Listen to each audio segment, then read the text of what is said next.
कैसे हो आप सब।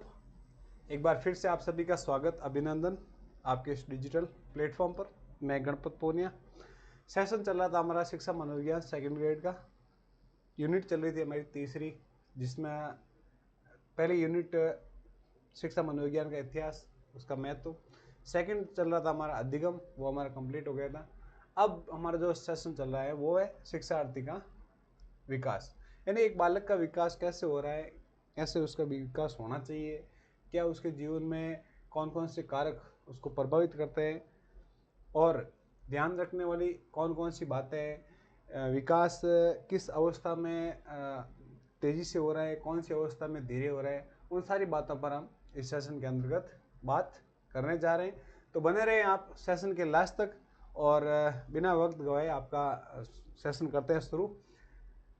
सबसे पहले आज का जो हमारा सेशन रहेगा वो है विकास को प्रभावित करने वाले कारक। यानी एक बालक का जब विकास होता है, जब उसका जन्म होता है, जन्म से लेकर उसका विकास एक ऐसी प्रक्रिया है जो अंतिम समय तक चलती है, यानी मृत्यु से पहले तक विकास चलता रहता है। हाँ, किसी अवस्था में वो धीरे चलता है, किसी में वो मतलब फास्ट। ठीक है, तो कौन कौन से ऐसे कारक हैं जो व्यक्ति के विकास को प्रभावित करते हैं या बालक के विकास को प्रभावित करने वाले कारक कौन कौन से हैं, वो सारी इस सेशन के अंदर विस्तार पूर्वक हम अध्ययन करने जा रहे हैं। तो सेशन हमारा है विकास को प्रभावित करने वाले कारक। इसमें भी अलग अलग फैक्ट दे रखे हैं कि सबसे पहला जो हमारा कारक है वो है जैविक या वंशानुक्रम। यानी आप बालक का जो सबसे पहला कारक है विकास को प्रभावित करने के लिए, उसमें सबसे पहला कारक आपके यहाँ आ जाता है जैविक कारक या वंशानुक्रम। वंशानुक्रम जैसे हम देखते हैं ना कहीं देखते हैं पीढ़ी दर आदमी जैसे कोई विकलांग होता है या किसी को बोलने में जैसे हकलाने में तकलीफ होती है, तो वो एक पीढ़ी से दूसरी पीढ़ी से तीसरी पीढ़ी तक वो चलता रहता है। उसको हम कहते हैं वंशानु। यानी कहते हैं ना कि भाई इन्हें इसके पापा को भी मतलब ये दिक्कत थी और इसके दादा को भी ये दिक्कत थी और इस मतलब दादा के पोते को भी है, तो वो कहीं ना कहीं उस वंश के अंतर्गत वंशानुगत वो कारक चलता रहता है। तो जैविकी या वंशानुक्रम संबंधी कारक में कौन कौन सी चीज़ आती हैं देख लेते हैं हम। इसमें भी अलग है। सबसे पहले हम शारीरिक रचना, यानी शरीर की रचना के आधार पर हम देखते हैं कि कौन सा कारक इनको प्रभावित करते हैं। तो शारीरिक रचना के अंदर क्या कहा गया है कि व्यक्ति के विकास में शारीरिक रचना का विशेष महत्व है, बिल्कुल विशेष महत्व है। यदि आपका शारीरिक रूप से आप फिट नहीं हो तो आपका विकास कहीं ना कहीं ये प्रभावित करेगा। व्यक्ति का शारीरिक सुंदरता, आकर्षण, स्वास्थ्य आदि तत्व उत्तम व्यक्तित्व का निर्माण करते हैं तथा श्रेष्ठ भावों को जन्म देते हैं। यानी हम जैसे मान लो कहीं हम जाते हैं, समाज के अंदर कोई सम्मेलन होता है या शादी विवाह में जाते हैं, जो व्यक्ति एक आकर्षक होता है, दिखने में सुंदर होता है और स्वस्थ होता है, तो वो अपने और लोगों को अपने और ऑटोमेटिकली अपने और खींचना शुरू कर देते हैं। लोग उसके प्रति आकर्षक होते हैं कि यार वास्तव में आदमी का मतलब जो पर्सनैलिटी है बहुत ही अच्छे तरीके से है। और यदि वही आदमी थोड़ा देखो भगवान ने का जो सूरत दी है वो सबको कहीं अपने अपने आप में मतलब सर्वश्रेष्ठ है। ठीक है ना। और आज हम जैसे दो भाई हैं, ठीक है, उसमें भी कहीं ना कहीं डिफरेंस मिलता है। ठीक है, तो जो भगवान ने सूरत दी है उसका शुक्रगुजार करना चाहिए कि भाई हाँ हम संसार में सबसे सर्वश्रेष्ठ हैं, क्योंकि हमारे जैसा कोई दूसरा है ही नहीं। ठीक है, तो ये नहीं कहना चाहिए कि भाई जो हैंडसम नहीं है वो अट्रैक्टिव नहीं है। ठीक है, और मैंने ऐसे ऐसे लोगों को भी देखे हैं जो मतलब उनका कलर देखते हैं ना तो कोयले के समान है, लेकिन फिर भी उनका बिहेवियर, व्यक्तित्व बहुत ही अच्छा है। तो कहने का मतलब ये है कि शारीरिक रूप से सुंदर, यानी ऐसे नहीं बेडोल नहीं होना चाहिए। एक तो सामान्य हाइट होती है 5.5 से लेकर 6 फीट के, और एक 7 फीट का हाइट का हो जाए फिर वो दुबला हो जाए, ठीक है ना, और उसके हाथ इतने लंबे लंबे, तो वो एक मतलब अलग अजीब एक नमूना की तरह वो दिखता है।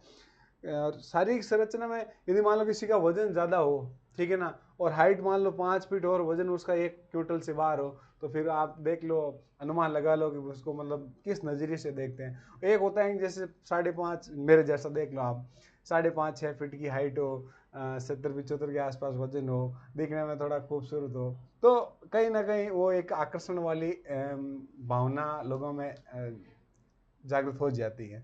ठीक है, तो शारीरिक रचना में कहा गया है कि व्यक्ति का शारीरिक रूप से वो सुंदर होना चाहिए, अट्रैक्टिव होना चाहिए और उत्तम उसका स्वास्थ्य होना चाहिए। यदि मान लो कहीं ना कहीं किसी बीमारी से ग्रसित है तो इतना इम्प्रेस नहीं कर सकता जितना लोगों को एक स्वस्थ व्यक्ति इम्प्रेस करता है।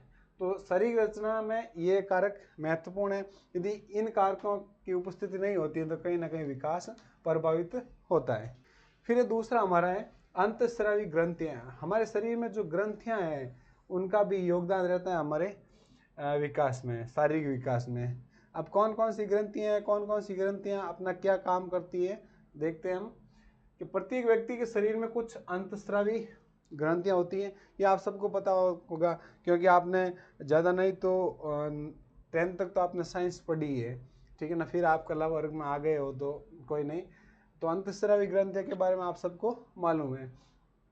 जैसे आंतरिक स्राव होता है, एक प्रकार का एक रस निकलता है, इस रस को हार्मोन्स कहते हैं। ठीक है, देखो कभी कभी देखते हैं ना ऐसी लड़कियां मतलब बहुत ही कम देखने को मिलती हैं जिनके मतलब मूंछें आ रखी होती हैं। ठीक है, और एक लड़कों को देखते हैं जिनके शरीर पे बाल नहीं होते हैं, और दूसरे लड़कों को देखते हैं बहुत ज़्यादा बाल। तो क्यों होते हैं? वो हार्मोन्स का ही इफेक्ट, जिसके हार्मोन्स ज़्यादा एक्टिव रहेंगे उसके हिसाब से उसके शरीर में परिवर्तन होता रहेगा। ये आंतरिक स्राव रक्त में मिलकर शरीर के विभिन्न अंगों में पहुंचते हैं और संबंधित अंगों के कार्य प्रणाली को गतिशील रखता है। यह कतिपय अंतःस्रावी ग्रंथियों की चर्चा की जाएगी जिसमें व्यक्तित्व का विकास प्रभावित करते हैं। यानी अंतःस्रावी ग्रंथियां के अंतर्गत कौन कौन सी ग्रंथियां हैं जो हमारे शारीरिक संरचना को प्रभावित करती है, वो हम ग्रंथियां देखेंगे। ठीक है, सबसे पहले आती है हमारी गल ग्रंथि यानी थायराइड ग्लैंड। ठीक है, गल ग्रंथि के बारे में आपने सुना ही होगा। इसका व्यक्तित्व पर बहुत बड़ा प्रभाव पड़ता है। किसका? गल ग्रंथि का। यह ग्रंथि जीवा के मूल में और श्वास नलिका के सामने होती है, यानी कह सकते हैं कंठ में। कभी कभी हमने सुना होगा ना, कहते हैं गलगंटा होगा माने, ऐसे गले में कुछ दर्द होता है तो फिर झाड़ा फूंक जो भी है वो करते हैं और ठीक हो जाता है। तो ये कहीं ना कहीं उस गल ग्रंथि का ही फर्क इफेक्टिव रहता है।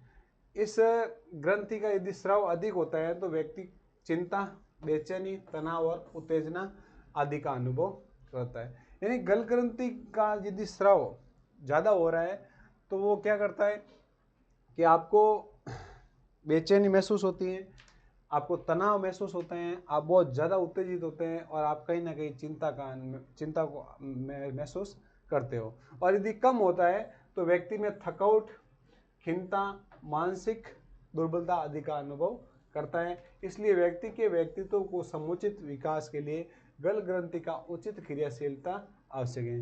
यानी आपको थकावट महसूस ना हो, आप चिंता का ऐसा फील ना हो, आप उत्तेजित ना हो, आपको बिना फालतू का स्ट्रेस ना हो, तो आपकी जो गल ग्रंथि है उसका सही प्रकार से काम करना बहुत ही ज़रूरी है। इसका ज़्यादा स्राव होने पर भी नुकसान है और कम स्राव पर भी नुकसान है। तो ये गल ग्रंथि कहीं ना कहीं हमारे शारीरिक विकास को प्रभावित करने में एक प्रकार से महत्वपूर्ण भूमिका निभाती है। अब दूसरी आती है उपवक्र, जिसको कहते हैं एड्रिनल ग्लैंड। ठीक है, इस ग्रंथि का स्राव होता है तो उसे एड्रिनल कहते हैं। इससे व्यक्ति का संवेगात्मक व्यवहार प्रभावित होता है। संवेगात्मक व्यवहार कौन सा है? चिड़चिड़ापन, उदास, निर्बल। ठीक है, जब इस ग्रंथि का ज़्यादा स्राव होता है तो आदमी चिड़चिड़ा, जैसे कोई किसी के पास में जाके बैठता ना तो वो ऐसे बात करता है, फिर हम कहते हैं कि यार मैंने क्या किया, मैंने तो सही से बात की है, तो मेरे ऊपर क्या चिढ़ रहा है। तो कहीं ना कहीं उसको भी महसूस, फिर वो क्या कहता है कि नहीं नहीं यार मैं कुछ और सोच रहा था, मैंने फालतू में तुम्हें सुना दिया। तो ये किस ग्रंथि का इफेक्ट है? ये एड्रिनल ग्रंथि का सही रूप से कार्य ना करने के कारण ऐसी स्थितियां पैदा होती है। अधिकता के कारण क्रियाशीलता और उत्तेजित एवं सख्त बनाती है। तो एड्रिनल का क्या काम है कि आपको संवेगात्मक व्यवहार आपका इसके माध्यम से इफेक्ट पड़ता है। फिर आपकी है पोस्ट ग्रंथि, जिसको कहते हैं पिट्यूटाइन ग्रंथि। देखो आप ये मत सोचना कि सर इंग्लिश से घसका लगा रहा है, तो मैंने सही तरीके से इंग्लिश नहीं आवा है, तो आप समझ जाना मेरी मतलब भावनाओं को कि मैं कहना क्या चाहता हूँ। ठीक है, ये ग्रंथि व्यक्ति के मानसिक मस्तिष्क में स्थित होती है। कौन सी? ये पिट्यूटाइन पोस्ट ग्रंथि। इस ग्रंथि की क्रियाशीलता अन्य अंतःस्रावी ग्रंथियों के कार्य व्यापार पर नियंत्रण रखती है। यानी इस ग्रंथि का मुख्य काम क्या है कि जो अन्य ग्रंथि है, जैसे एड्रिनल ग्रंथि, हमारी जो गल ग्रंथि है, उनके ऊपर ये अपना क्या रखती है, नियंत्रण रखती है। ठीक है, इस ग्रंथि में अधिक स्राव होने के कारण व्यक्ति आवश्यकता से अधिक लंबा, झगड़ालू और आक्रमणकारी स्वभाव वाला होता है। देखो एक चीज तो आपने देखा होगा, जो व्यक्ति मतलब औसत हाइट से ज़्यादा उसकी यदि मान लो हाइट होती है, तो स्वाभाविक है उसका वजन कम होगा। और जो आदमी दुबले होते हैं उसको गुस्सा बहुत जल्दी आता है, चिड़चिड़ापना उसके अंदर पाया जाता है, और झगड़ालू टाइप के होते हैं, और हर मतलब छोटी छोटी बातों के लिए झगड़ना शुरू करते हैं, तो आक्रमणकारी रूप उनके अंतर्गत पाया जाता है। तो ये किस कारण होता है? इस पोस्ट ग्रंथि का अधिक स्राव होने के कारण उसकी क्या होती है, हाइट में एक वृद्धि हो जाती है, और ये एक प्रकार के झगड़ालू हो जाते हैं। और इसके विपरीत आवश्यकता से कम स्राव होने पर व्यक्ति का शारीरिक एवं यौन अंगों का सम्यक विकास नहीं होता है। देखो इस ग्रंथि का एक चीज मैं आपको कहना चाहता हूँ कि हर चीज है ना लिमिट में अच्छी लगती है। चाहे आप पढ़ाई करो तो भी 8, 10, 12 घंटा, आप ऐसा नहीं कि मैं 24 घंटा पढ़ लूँ, तो आप 24 घंटा 2-3 दिन ही पढ़ पाओगे। हर चीज़ लिमिट में अच्छी लगती है। आप चाहे मान लो किसी चीज़ का नशा भी करते हो ना, और यदि आप लिमिट में कर रहे हो तो वो आपके शरीर के लिए फ़ायदेमंद है। लेकिन आप ओवर लिमिट, मान लो खाना भी खा रहे हो, ओवर लिमिट आप चाय पी रहे हो, ओवर लिमिट आप कॉफ़ी पी रहे हो, या कुछ भी ओवर लिमिट आप अपनी गाड़ी की बाइक को ओवर स्पीड से भी चला रहे हो ना, तो वो भी आपके कहीं ना कहीं नुकसानदायक है। तो नेक्स्ट हमारी है यौन ग्रंथि, यानी पोस्ट ग्रंथि का क्या कह रहे हैं कि अधिक स्राव होना ये भी गलत है और कम भी गलत है। ठीक है ना, शरीर में कहीं ना कहीं आपके शारीरिक रूप से ये प्रभावित करती है। अब ये आपकी है यौन ग्रंथि। ठीक है, क्या कह रही है यौन ग्रंथि? इस ग्रंथि की क्रियाशीलता की सही व्यवस्था स्त्रियों में स्त्रियोचित गुणों एवं लक्षणों तथा पुरुषों में पुरुषोचित गुणों और लक्षणों का विकास करती है। यानी जो महिला और पुरुष के अंतर्गत जो गुण पाए जाते हैं, वो गुण इस यौन ग्रंथि से विकसित होते हैं। इस ग्रंथि के उचित विकास एवं क्रियाशीलता के अभाव में व्यक्ति प्रमुख स्त्री पुरुष लक्षणों से रहित तटस्थ नैसर्गिक नमूने के रूप में विकसित होते हैं। यानी यदि इस ग्रंथि का सही रूप सही प्रकार से यदि विकास नहीं होता है, तो कहीं ना कहीं स्त्री और पुरुष दोनों में स्त्री पुरुष के जो गुण संबंधित गुण हैं, वो उन गुणों का क्या होता है, अभाव पाया जाता है। ठीक है, फिर वो थर्ड जेंडर के रूप में आते हैं। अब आपका नेक्स्ट आता है स्नायु मंडल, यानी नर्वस सिस्टम। क्या कह रहा है नर्वस सिस्टम?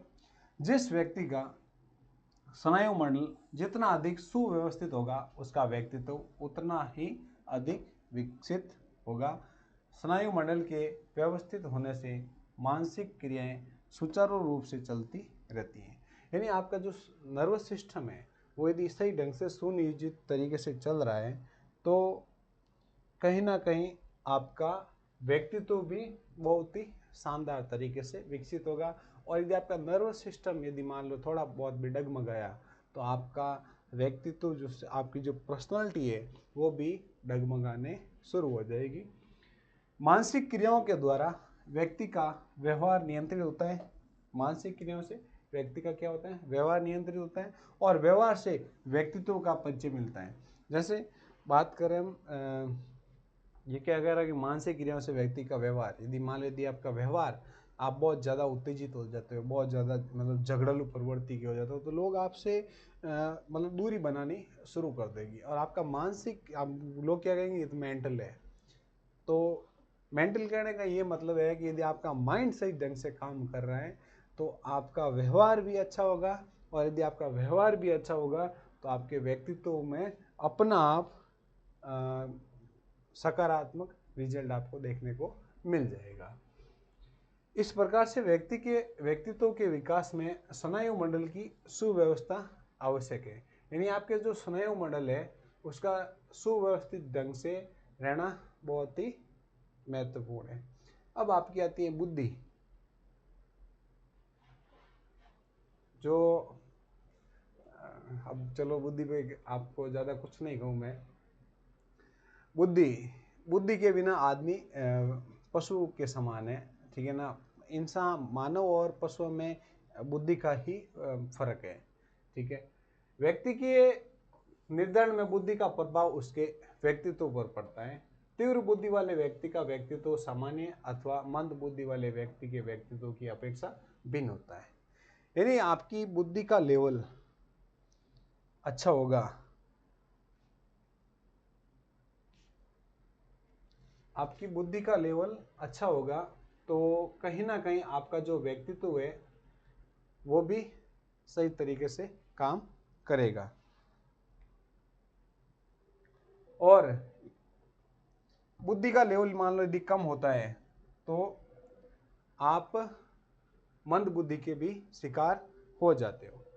नेक्स्ट है आपका वातावरणीय कारक, यानी जो आपके घर के आसपास का वातावरण है वो भी महत्वपूर्ण है, जिसमें सबसे पहला आता है पारिवारिक वातावरण। पारिवारिक वातावरण के अंतर्गत कौन कौन सी चीज़ें आगे आएगी वो हम बात करते हैं एक एक करके। पॉइंट वही है, और आप सबको पता है माता पिता का कठोर अनुशासन सबसे पहला पॉइंट है। पारिवारिक वातावरण के अंतर्गत के माता पिता का कठोर अनुशासन। आपने देखा होगा जिन माता पिताओं का अनुशासन थोड़ा कठोर है तो उन बच्चों में हर चीज मतलब कार्य करने से पहले उनमें डर होता है कि मैं ये काम कर रहा हूँ तो मेरे घर वाले मुझे क्या कहेंगे। तो आपको इतना भी कठोर अनुशासन आपको रखना है, लेकिन इतना भी नहीं रखो कि बच्चे अपने आप में हीन दृष्टि से समझना शुरू हो जाए। कठोर अनुशासन से एक बात बता रहा हूँ, जैसे आप 10th क्लास में पढ़ रहे हो, 10th क्लास का आपका रिजल्ट आ गया, ठीक है। अब आपकी रुचि है कि मैं आगे जाकर सिविल सर्विस में इसकी तैयारी करूं, सिविल सर्विस की। और आपके घर वालों ने, पड़ोसियों वालों से पूछा कि आपके बच्चे को क्या दिला रहे हो, वो कहेंगे सीधा कि हम तो साइंस दिला रहे हैं। अब आपके साइंस में रुचि नहीं है 1% भी, ठीक है, लेकिन घर वालों ने आपको बोल दिया है कि 11th में आपको साइंस लेनी है। घर वालों, माता पिता का कठोर अनुशासन, अब आप उनके सामने बोल भी नहीं सकते हो, ठीक है। जैसे तैसे आपने एडमिशन लिया, 11th 12th आपने की, ठीक है ना। और जिस बच्चे का, पड़ोस वाले बच्चे का साइंस में इंटरेस्ट था, उसके मार्क्स आपको 94 मिले और आपके धक्के खाते खाते खाते खाते आपके 65 के आसपास आप पहुंच गए। अब फिर वही बात कि तू पढ़ाई नहीं कर रहा था। अब बंदे को इंटरेस्ट है कला वर्ग में, इसको आगे सिविल सर्विस में जाना है, ठीक है, लेकिन आपने उसको धकेल दिया कहाँ, साइंस बैकग्राउंड में।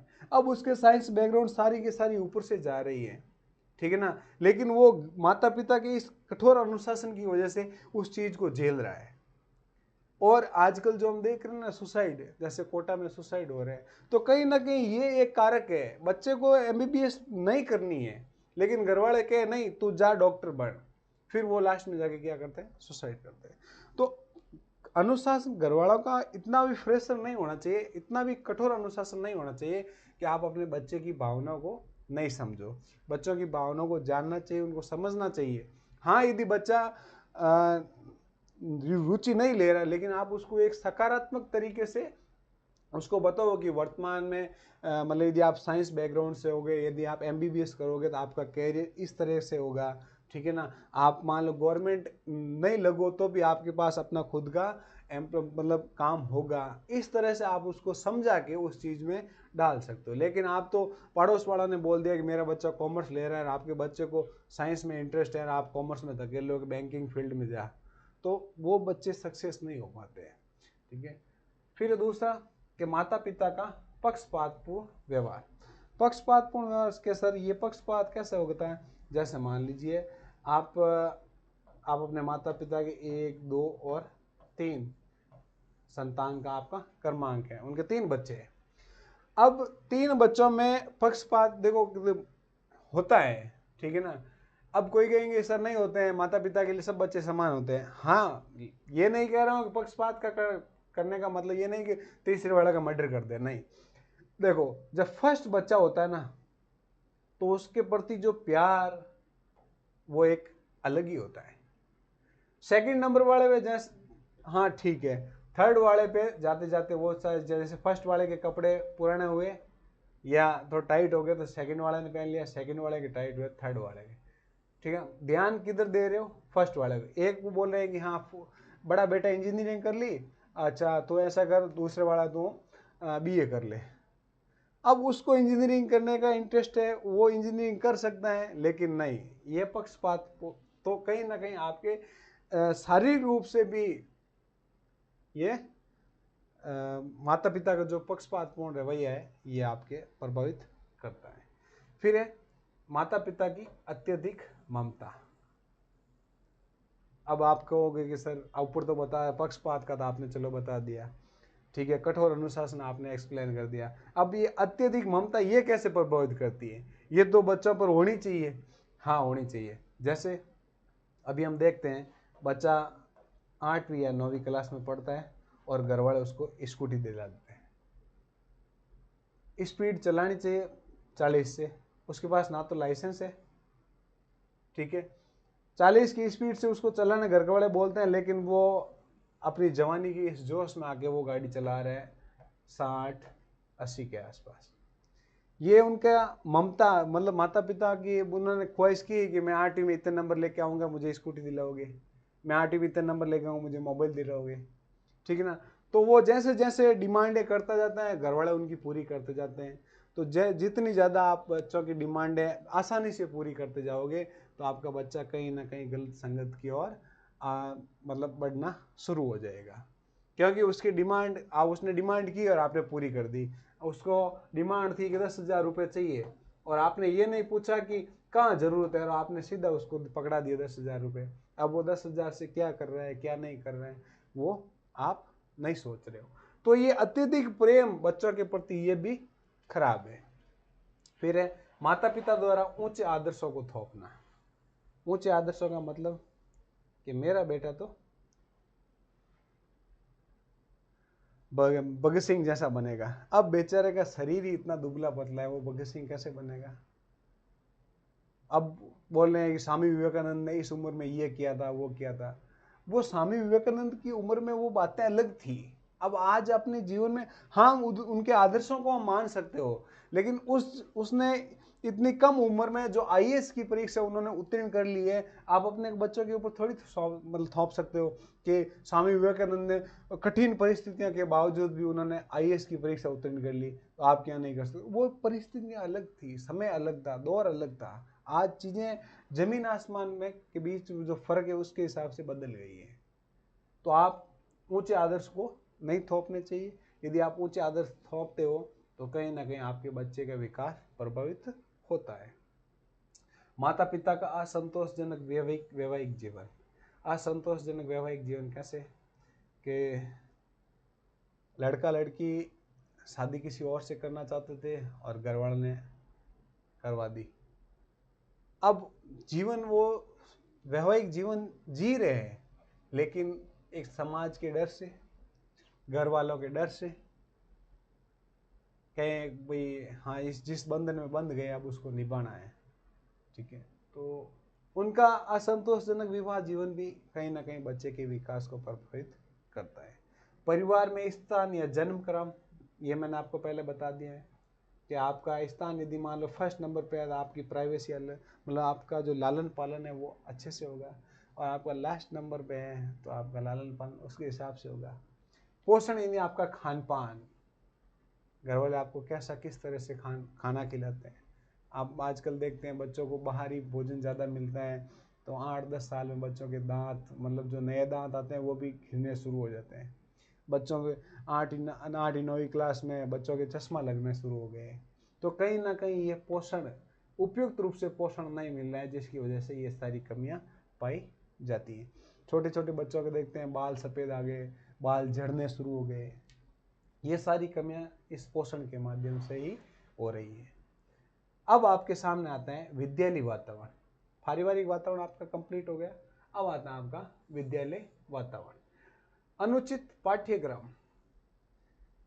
यदि पाठ्यक्रम बच्चों के लेवल के हिसाब से नहीं, जैसे कक्षा 6 का पाठ्यक्रम तैयार करना है और उसमें कक्षा 10 की चीजें बता रहे हो आप, बच्चे के अंदर इतनी कैपेसिटी नहीं है कि वो क्लास 6 के अंतर्गत कक्षा 10 की पुस्तकों को या पुस्तकों जो उसके समान वो कार्य कर सकता है। तो पाठ्यक्रम का अच्छा होना जरूरी है। और यदि पाठ्यक्रम सही ढंग से नहीं होगा तो बच्चे के अंदर स्ट्रेस आएगा और स्ट्रेस की वजह से उसका शारीरिक विकास को प्रभावित करेगा। दोषपूर्ण शिक्षण विधियाँ आजकल ये हर जगह देखने को मिलती हैं। जैसे मैं पढ़ा रहा हूँ, राजस्थान ज्योग्राफी पढ़ा रहा हूँ, और राजस्थान ज्योग्राफी का मेरे पास कोई मैप वगैरह, कोई वो ऐसा ग्लोब वगैरह कुछ नहीं है।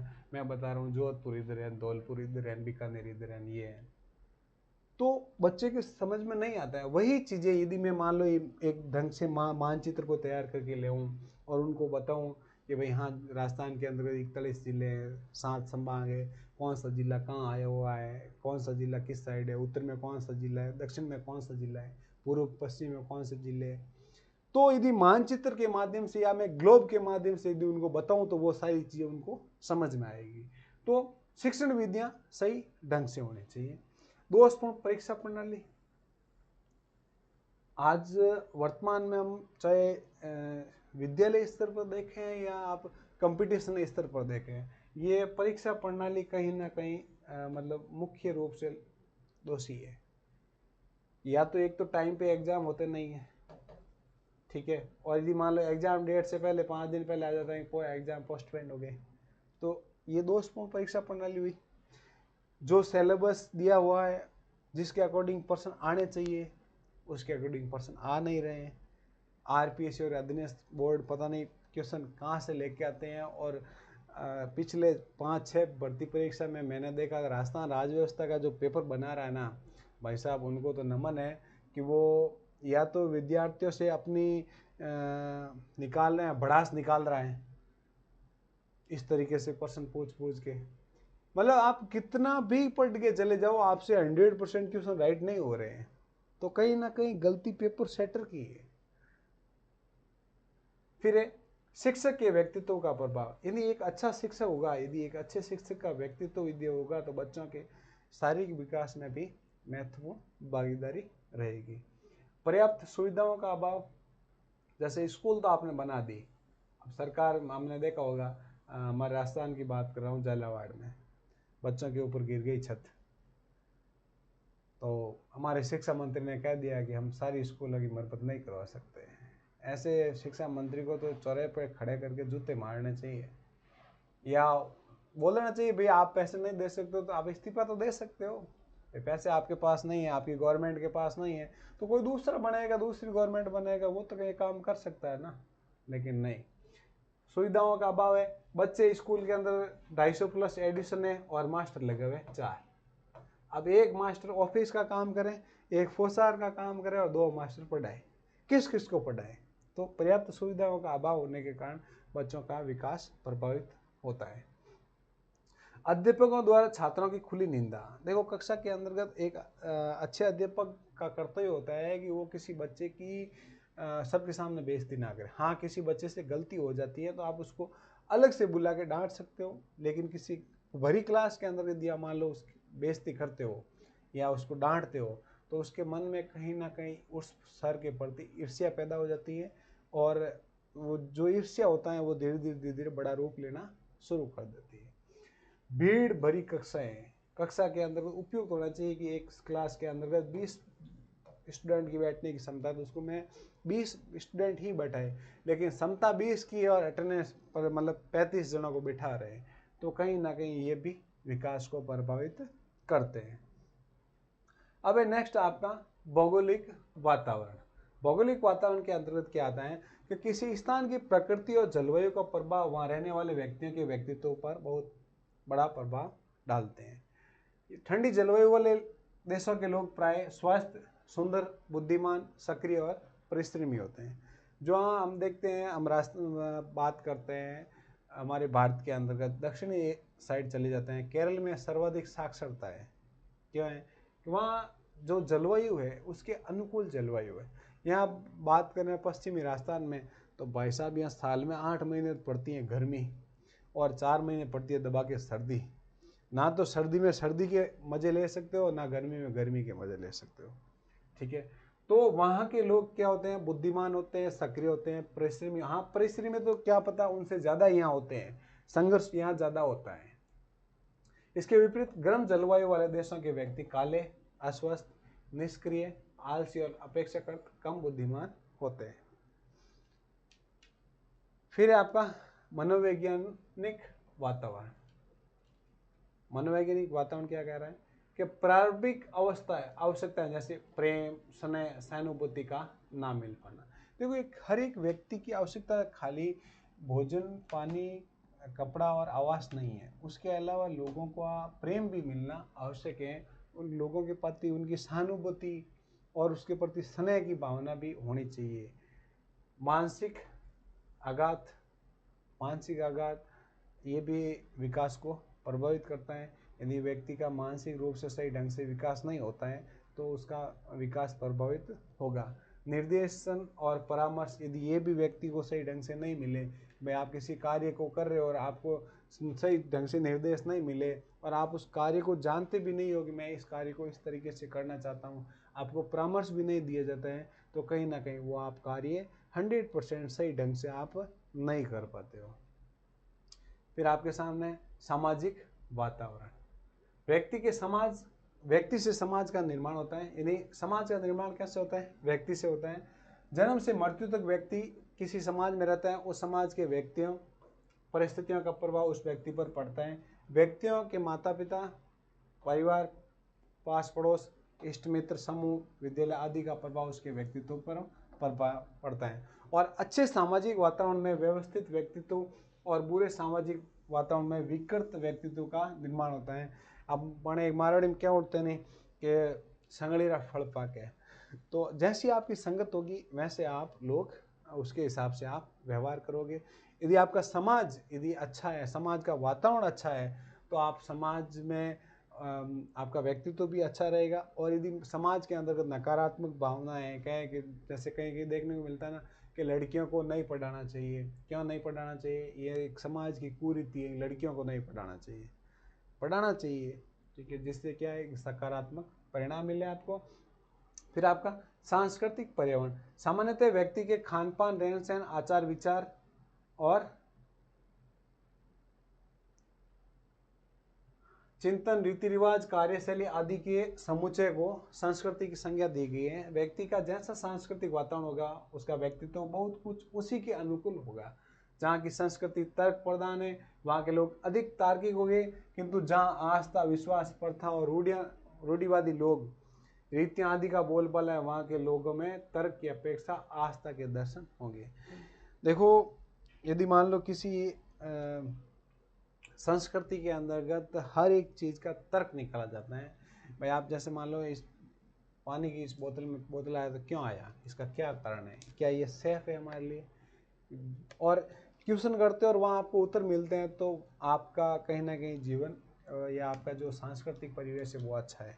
और कहीं कहीं हम देखते हैं ना रूढ़िवादी लोग, धार्मिक, जैसे कोई बाबाओं पाखंडों के भी चले जाते हैं। जैसे मुझे बुखार हुआ और मैं बाबा के पास चला गया, क्या हुआ, तो वो कहेंगे ये है वो है, आपको कहीं ना कहीं अंधविश्वास की ओर धकेल रहे हैं।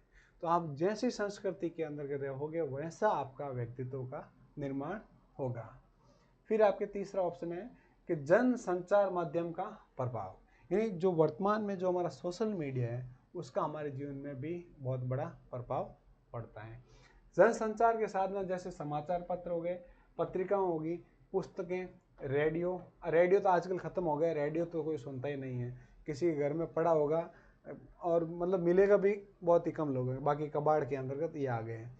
सिनेमा, छोटे पर्दे तथा सिनेमा के नायक और नायिकाओं का नई पीढ़ी के बालक बहुत शीघ्रता से अनुकरण करते हैं।